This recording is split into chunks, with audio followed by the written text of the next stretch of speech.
Job 12:8 says, "Speak to the earth, and it shall teach thee." As we consider the biblical flood account of Genesis 7, we should take note of the fact that similar events are happening in our own day, and we can simply observe these recent catastrophic events, enlarge them to a global scale, and see the evidence for the biblical account. The problem is the cult of scientism. It's brainwashed so many from accepting what they see with their own eyes. I recently watched a documentary titled Journey to Novarupta.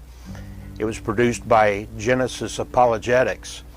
I watched it on Answers TV, Smart TV app, but it's available as of the time of this recording on various platforms, including the Genesis Apologetics YouTube channel if you'd like to watch it. Novarupta is located near the southern coast of Alaska. It's part of what's called the Ring of Fire.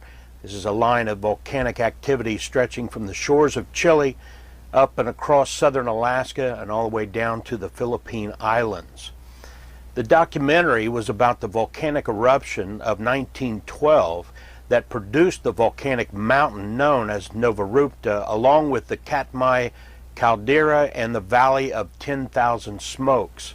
On June 6, 1912, Novarupta erupted and spewed molten lava and ash for 3 days. It was the largest volcanic explosion of the 20th century.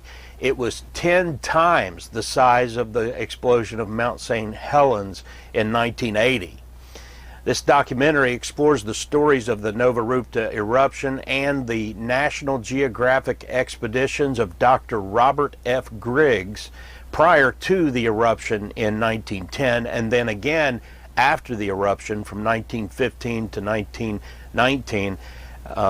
In this documentary, we follow a team into that blast zone.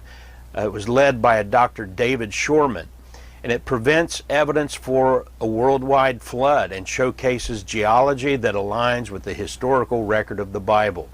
The 2 points that stood out to me involved the canyon cut out by massive flows of water and the dating of the lava rocks formed by the eruption. Regarding the canyon, it resulted from a landslide and dammed Katmai Lake and took the height of the waters of the Katmai from 210 to about twice the depth of the Katmai Lake's normal size. It covered 950 acres with 8 billion cubic feet of water, and that natural dam that had been produced by the eruption of Novarupta burst, and all that water came rushing down and actually creating the Katmai Canyon that you see today. Now, Dr. Griggs saw the results of this massive flooding when he visited in 1915, and he described the displacement of massive amounts of land, estimated to be nearly half the amount excavated in order to form the Panama Canal. This is eyewitness testimony that it wasn't millions of years of erosion, but a catastrophic flood that produced this huge Katmai Canyon you can see today. And by the way, then that tells us that's what happened in the Grand Canyon, despite what the scientism cultists claim. In addition, when dating the rock samples taken from 100-year-old lava rock of the Novarupta Dome and sending them off to the New Mexico Geochronological Lab, Dr. Shorman sent them off in 2012, which means they were 100 years old. But the radiological dates showed that the rock was as old as 5.5 million years. That, again, is what Paul warned us of in 1 Timothy 6:20, that we must avoid such oppositions of science falsely so called.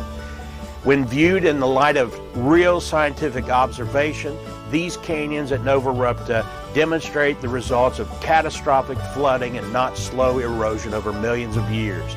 The geological layers consistently show the creation at the bottom, covered by Genesis flood sediment, under layers of evidence for the one single ice age, and then modern day sediment. And such undeniable evidence for the Genesis flood is evidence for the Bible and the God of the Bible.